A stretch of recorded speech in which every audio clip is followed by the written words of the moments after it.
So I guess I can remember my first experience with the whole I'm worth the wait thing, just being very young and not understanding what that meant.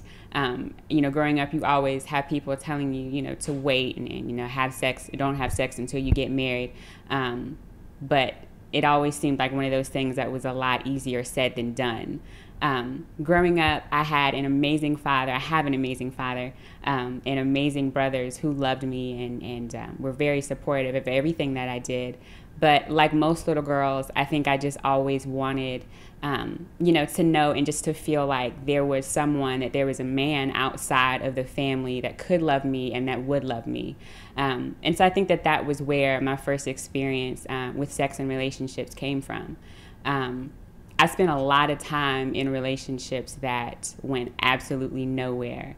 I think we've all been there where you've been in those relationships where you swear that it's love and you think that this is it, but you know deep down in your heart that this person is just not it for you. You're just clearly ignoring all of the red flags. You're ignoring what everyone else is saying. You want so badly to prove everybody wrong that you find yourself staying in situations that just aren't worth it. I think a lot of that came from not knowing my worth, not understanding who I was, not understanding who God was. I grew up, I went to church, I went to Sunday school, I was very active in church, but it didn't really mean anything to me. Not until I really, really got my feelings hurt. I was in a relationship with this guy, and I knew that this was the guy that I was going to marry. I think I had myself convinced. We had each other convinced. I had everyone around me convinced that this guy was it for me. And then a situation came up where, we were intimate with each other. We had sex. And lo and behold, I ended up with an STD. And I did not know what to do with that. I didn't know how to act. I didn't know how to receive that. You always hear about these things happening. Everybody always says, oh, you can have sex and you can get pregnant, and you never think about it happening until it happens to you. And everybody says, oh, you can get an STD, or this can happen, or that can happen. But until it happens to you, until you get that call, until it's your name, until you see it written on a piece of paper, plain as day in black and white, you don't really understand what that means. And I just remember the day that I got the call, and I was sitting in the car, and I got off the phone with the doctor, and I couldn't cry. I wasn't upset at him. I was more upset with myself, because I knew what the relationship was. I knew what we were doing was wrong. I knew very clearly that he wasn't the guy for me, but I wanted to be married. I wanted to be in a relationship. I wanted what I wanted, and I was willing to sacrifice myself, my health, my future children, everything. I was willing to put it all on the line simply because I didn't want to be alone. And that was the first day that I heard God very clearly call my name. And he told me that my healing would come through my obedience, and that was through me being single and me being celibate.